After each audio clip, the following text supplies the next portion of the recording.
Hello, welcome back. We're back in Sims 4 flipping houses. Today we have the Umbrage Mannor. It's a 40 by 30, 3-bed, 2-bath, 157,882 simoleons. Let's hop right in. All right, we're here.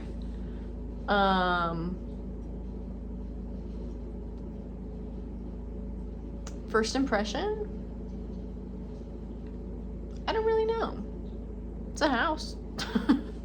I'm not feeling strong emotions either way. My eyes, however, do keep getting drawn to that main entrance pathway. It's very red. It kind of pops and sticks out, does not fit very well with the rest of the exterior of the house that we can see so far.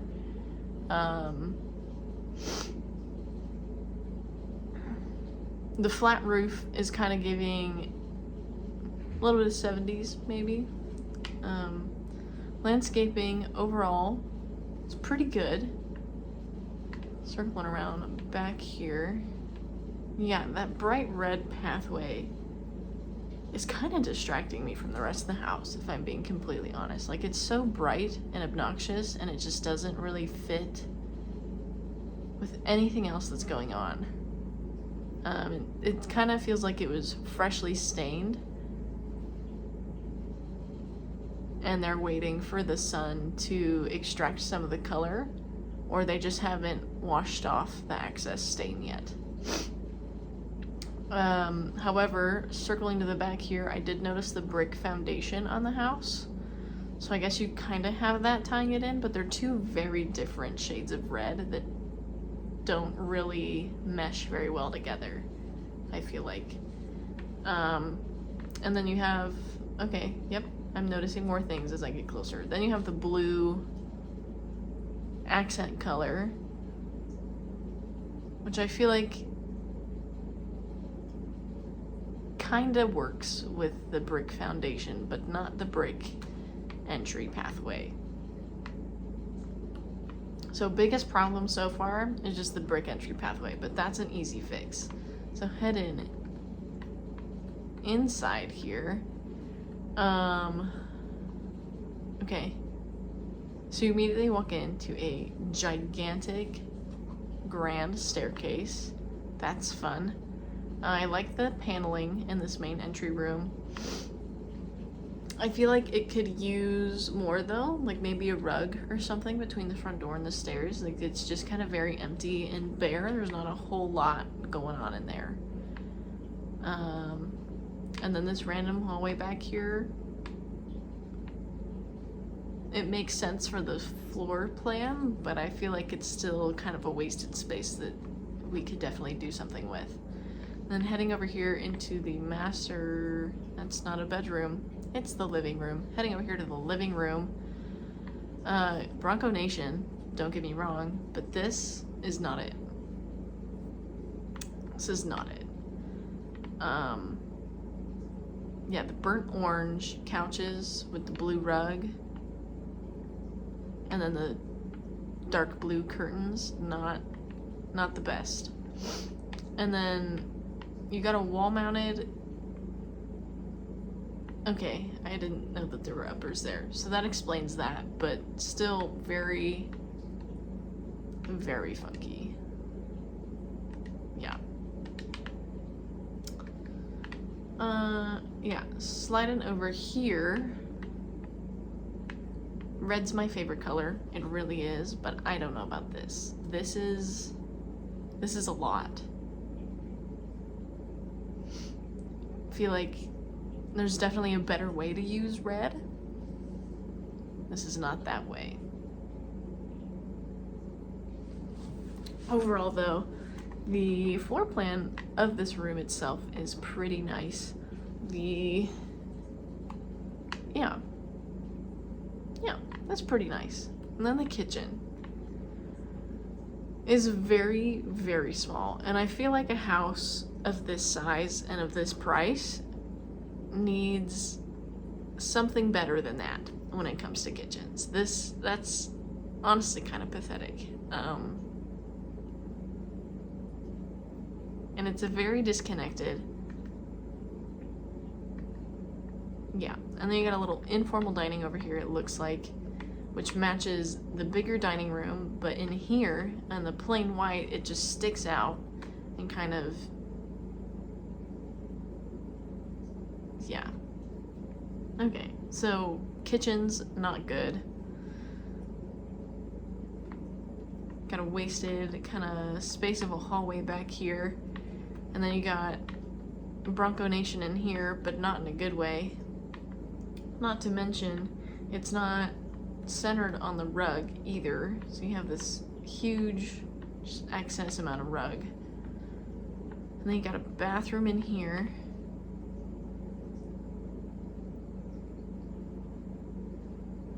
Not the worst, but not good either, and could definitely be better. There is, I would argue, wasted space in here, especially back in this corner, but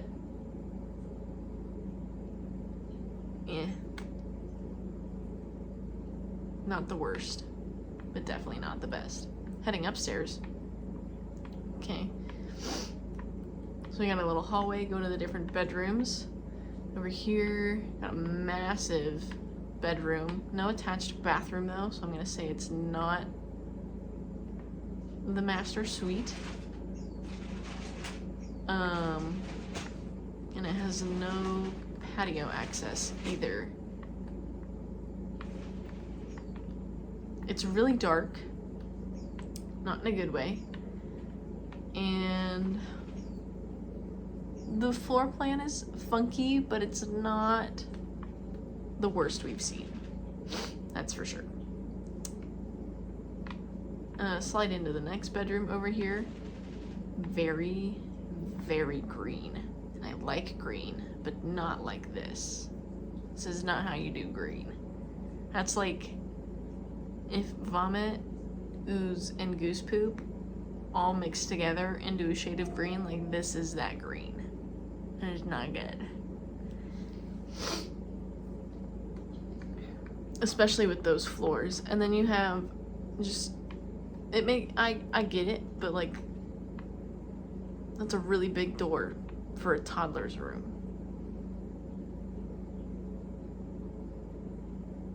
A little funky.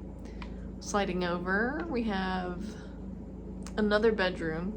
There is a bathroom over here, but it's not directly attached, so still no master suite. The floor plan isn't bad, again. The colors work. It's dark. I'm gonna say in a neutral way. I wouldn't say this is bad, but it's definitely also not as good as it could be. And then you have a random, just evergreen green dresser over here. Are these also green and it's just too dark to tell? No, those are black. Okay, so just random green. Which is interesting, an interesting choice. And then this bathroom, definitely wasted space. What is going on? There's so much space in this restroom and there's virtually nothing in here. So that's fun. And then we have our back patio. I don't really do anything with patios anyways. But yeah, okay. So that's this house. Definitely not the worst, but definitely not the best. We saw some pretty funky things that I feel like we don't normally see. Like, it's just funky in a different way, if that makes sense. It's a different funky. It's special. So let's go check out the flipped version. Okay. We're here. We're at the flipped version of the Umbrage Mannor. It's still 40 by 30, but it's now a 5-bed, 3-bath, and it's 155,207 simoleons. It's got a chef kitchen, bracing breezes, and it's a party place. Yeah, so with that, welcome to the flipped version of the Umbrage Mannor, which I'm calling the 70s Cabin.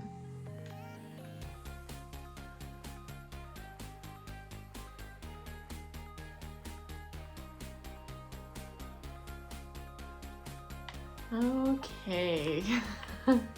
Here we are. I would like to start this little aftermath review of just with saying, like, I'm not super proud of this exterior. I redid it probably 5 or 6 times and honestly just kind of gave up.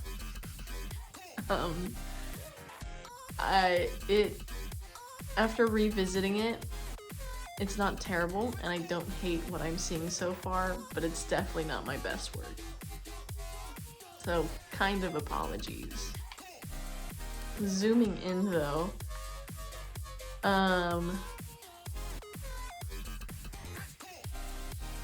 yeah. The original goal was to go for a very modern, just kind of clean, minimalist build and look. That fell apart very quickly, as you can see.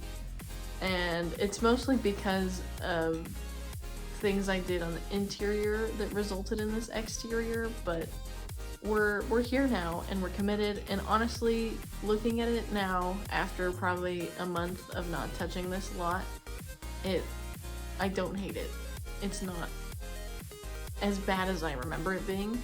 Definitely not the best though.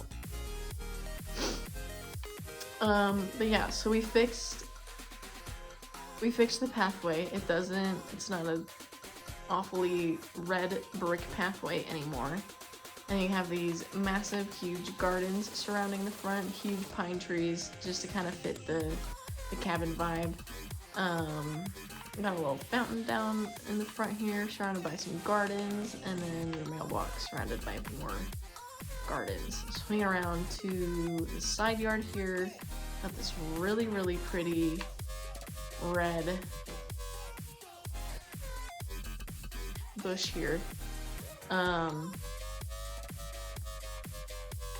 And then I must have rediscovered the pool feature or something, but I have, in this house and the 2 upcoming houses, I have put pools, so there's nothing wrong with it, just a random, like, observation that I had. Maybe I just finally have big enough lots to do a pool, but anyways, we got a pool, kind of shaded by the trees. Nice little pergola back here with some outdoor dining. Oh my gosh, you'd think I've never played this game before. Some lounging, outdoor dining, outdoor living up here. A little kids area with the swing set, and then just kind of reflection of the other half of the house with the red bush. And I did not put a bar out here like I normally do, which is fine. Okay. So that's the exterior. Heading inside. Before we go inside, I really just kind of want to emphasize 70s. That was the goal.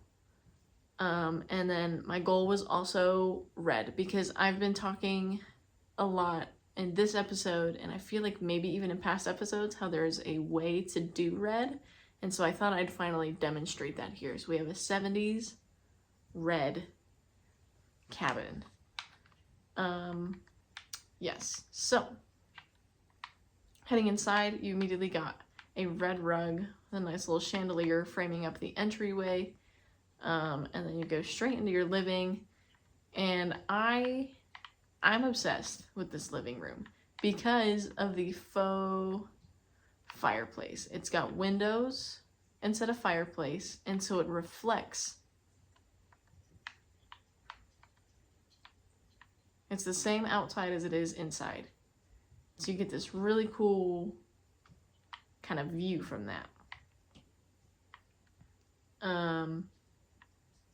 Yeah, so living room, we got little pops of red. That's the thing with red. You can't make it the main big thing. You have to make other more grounded, earthy colors the main big thing, and then you just sprinkle little snippets of red in there. So sliding over to the kitchen, I feel like I immediately go against what I just said. But you do still have other colors grounding it. Like you have the black marble floors, you have the wood open cabinets. You got the nice kind of stone earthy backsplash, and then you have these red cabinets which your eyes are still drawn to, but it's not like obnoxious and overwhelming. And then back here I have a pantry. There's a ton of built-ins with the fridge. Lots of big windows. And then the dining room. This wallpaper honestly is kind of what caused the downward spiral into 70s. I really, really wanted to use this wallpaper, and it just screams 70s. So this is kind of like a modern twist of 70s, because I know, anyways, 70s, modern 70s. So then heading over here, we shifted the stairwell to the side, and it's less of a feature now, but it is a stone wall. Oop. Oop. Going all the way up, so you get this really cool feature wall. But down here we have kind of a guest ensuite. So this is the guest room. They get a little desk.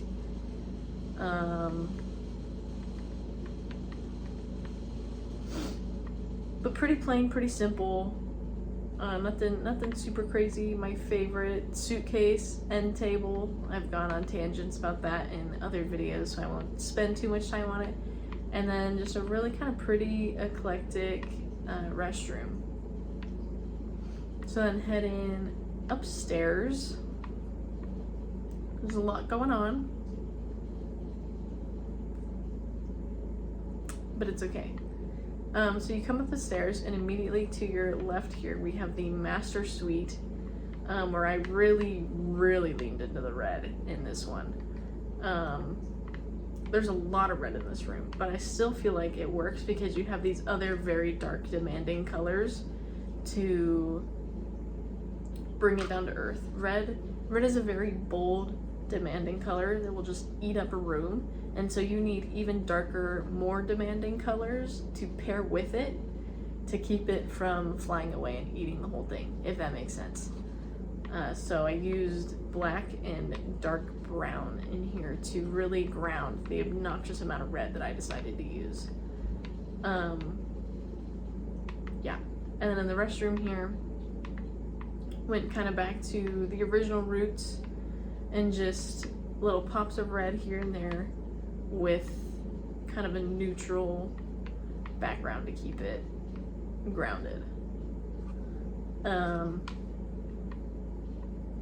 So then heading down the hallway here, you have a little entertainment media space here in this open space, nothing crazy. They don't make this rug in the exact shade of red that I've been using, so we just kind of went for the burnt orange. But immediately off kind of this hangout space, you have a restroom. It's got a double vanity.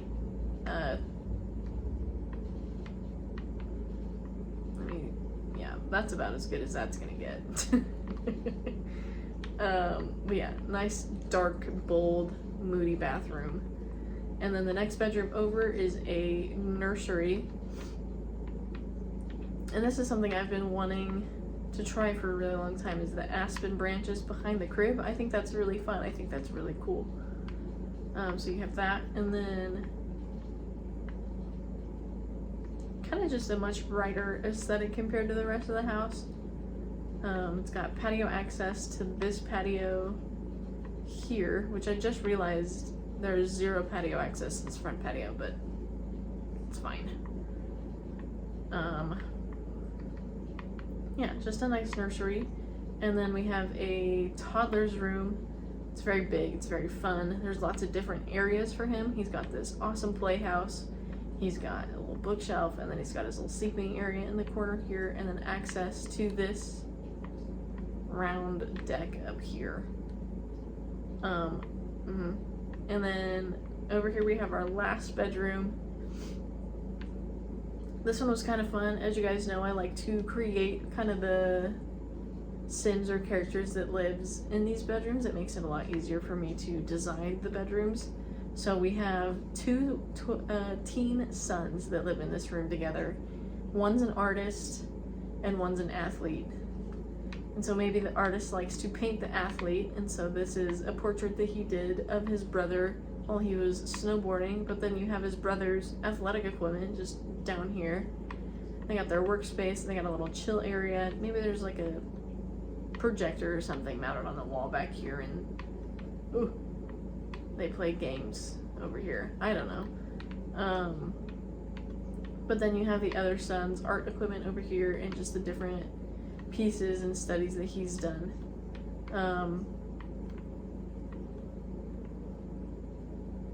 After revisiting this house, this bedroom is very dark.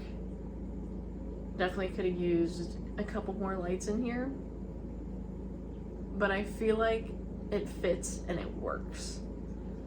But yeah, and then nothing on the back patio. But yeah, so this is my 70s cabin. I know it wasn't actually super 70s, it was really just that wallpaper that caused it to get that title, and then the exterior. But yeah, I hope you guys enjoyed. I hope you're having a good day. I don't really know where I was going with that. But if you like what you see here, I do upload all of the houses that I build to the Sims gallery the second that I'm done building them. So if you want to go check it out, you can. If you hated it, you can go download it and flip it again. If you loved it, you can download it and play in it. You know, lots of options. You can also check out all of the other houses that I've done and all the houses that are coming to this channel, because I uploaded them as soon as I'm done with them. So there's no... You get sneak peeks if you go this route, really is what I'm trying to say, I guess. But yeah, thank you guys so much for watching. I hope you enjoyed. Please subscribe, like, comment. There's a lot more coming where this came from. And I got big goals for this channel, so the more support and love that you guys show, the faster I can get to those goals and just evolve what's already happening here. But yeah, I love you guys, and I hope you have an amazing rest of your week, and I will see you next time.